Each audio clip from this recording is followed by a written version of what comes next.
So today is it's 5:14, and it's Friday, January 24th, 2025. And I just want to like make a video about something factual that I've been looking into, but I don't have the credentials. This is why I'm interested in like clicking up with some people um and just trying to find out what it is that can be done about these certain issues. Um, but I need the permission to look into them professionally. So I'm addressing this issue, and this issue is I was looking into the Jim Jones accounts with the 959 people dead, and I was looking into the Disciples Church, and I don't know anything about the Disciples Church. I don't know what their doctrine is. I don't know what they believe, but I do know that if you look it up on Wikipedia, if you look at the original files, and they don't change them after this video, that they blatantly just say that they're like borderline communists.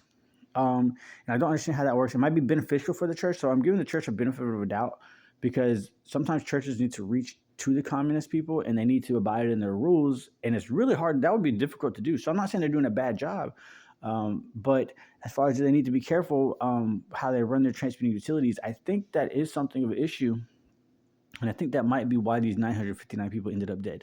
Um, they said that Jim Jones moved to Guyana, sorry, and they said that he was raping kids and that he was raping said that he was raping kids and that he was raping women and men or whatever he was doing. They said he was rapist within his community, and then they made him look like he was like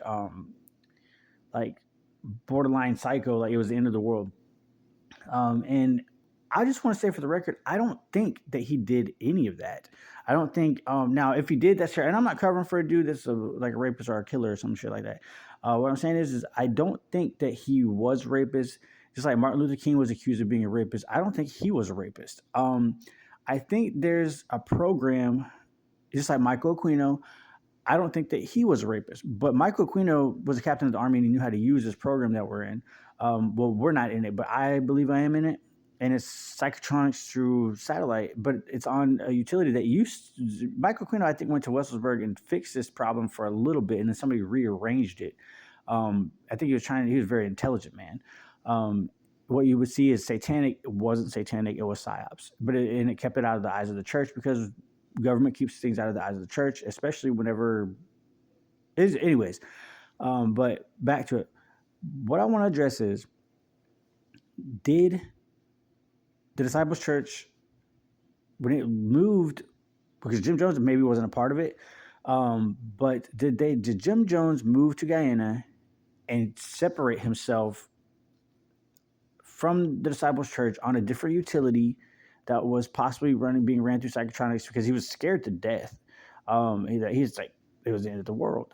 And when he went down there with this program in his head, when he separated himself, did he go over there to Guyana, and was it already a communist proxy that was waiting there, rigging him in, ready to steal his money, ready to take advantage of him, and then make terrible record of him? Because what I'm looking at is the FBI went down there, and I'm not saying the FBI did a bad job. I'm just saying maybe we have a crooked FBI, or maybe the FBI just didn't understand what was going on. But when they went down to Guyana, they did this study, and from what I'm looking at, it says that $10 million was found from harvesting of grapes, and then they said that $10 million was made from stealing welfare and all this other stuff. He was basically this rapist thief. But could it be so that never really happened in his name? Because, like, religious people I find to be kind of authoritarian and a nutcase, and just kind of chauvinistic and pushy and fascist.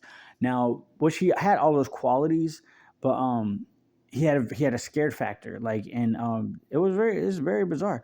But what I want to address is where the FBI didn't make sense. How did they only find 10 million and 10 million when 959 people went dead? And they said the Red Army came in, and they said there was accounts that maybe that they made them drink, they forced them to drink the Kool-Aid. And that's this Red Army is a communist army. So obviously they were around, And the benefit of 959 people dead is the off book debt, which never stops, it goes in perpetual perpetuity, and the cussip. What happened and how did the FBI only find $10 million and $10 million of grave harvest and of supposedly stolen welfare checks? Or was it communism that was stealing the welfare checks, unbeknownst to Jim Jones? And then they also they're still to this day stealing the off book debt. I mean, everyone's looking at these Vanguard accounts and everything, which could be guilty of something. I have no idea. But I know Wells Fargo had a hand in it. If you look at the Jim Jones accounts, and that's undisclosed, and I'm not saying they're funneling money into those accounts to funnel money back to communism, and it's still going on. I'm just saying, take a look at it. If you're anybody, but can you please take a look at it with me? And feel free to leave me a comment if I can call you and you have the ability to look this up, because but the problem is, like, once you go, you hit constructive court, everything liquidates back to undisclosed America, I believe, through what's called Contra Costa, California, and I think they hold the 60 KVs, and I could be wrong, but I think they hold them because, like, once America liquidates you as a dead person, it goes to constructive court, and when it has, and all that shit has to be legal, and it has to go file back to undisclosed because they don't want to get sued as America. I think that's how it goes, but I could be terribly mistaken. But if there's a way to find these cusps and this output debt, did they fund an oligarch account or did they fund a communist country and they're still doing it to this day? I mean, if Guyana got some change out of the whole deal, I mean, it's not bad to help the people. I'm not against people. I'm not against helping the community and all that stuff like that. But that was a lot of money that went out the door. And was it racketed? Like, it's like, I don't know how you would racket off book debt in a cuss-up. But yeah, just think about it. And if you know somebody that has the ability to check into these things, hit me back up. Leave me a comment. Thank you.